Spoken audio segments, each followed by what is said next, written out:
అసలు ఆయన చెప్పింది మావి కన్నా బూడిది కనలేదు కానీ అసలు ఇవాళ అమరావతిలో ఒక అసెంబ్లీ ఉందండి. మీకేం నొప్పి?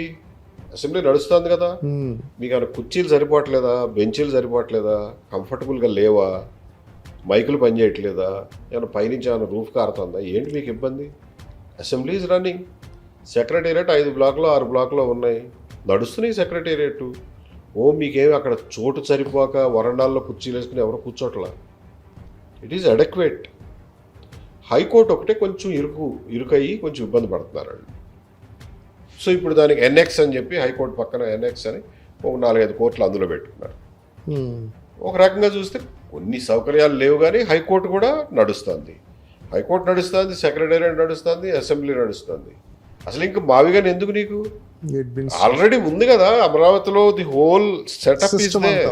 మీకు హెచ్ఓడి ఆఫీసులు లేవంటారా? తాడేపల్లిలో ఒక ఇల్లు అద్దెకి తీసుకున్నారు, లేకపోతే మంగళగిరిలో ఒకటి అద్దెకి తీసుకున్నారు, విజయవాడలో ఒకటి అద్దెకి తీసుకున్నారు, నడుస్తున్నాయి. కడుతున్నారు కూడా కొన్ని. కట్టడం కాదు సార్, ఇప్పుడు ఆల్రెడీ నడుస్తున్నాయి కదా అద్దె భవనాల్లో. అయిపోయింది. నువ్వు చెప్పే మావిగాని already it exist, it is finished.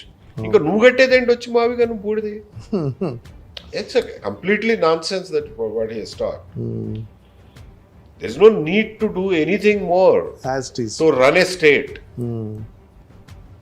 as it is.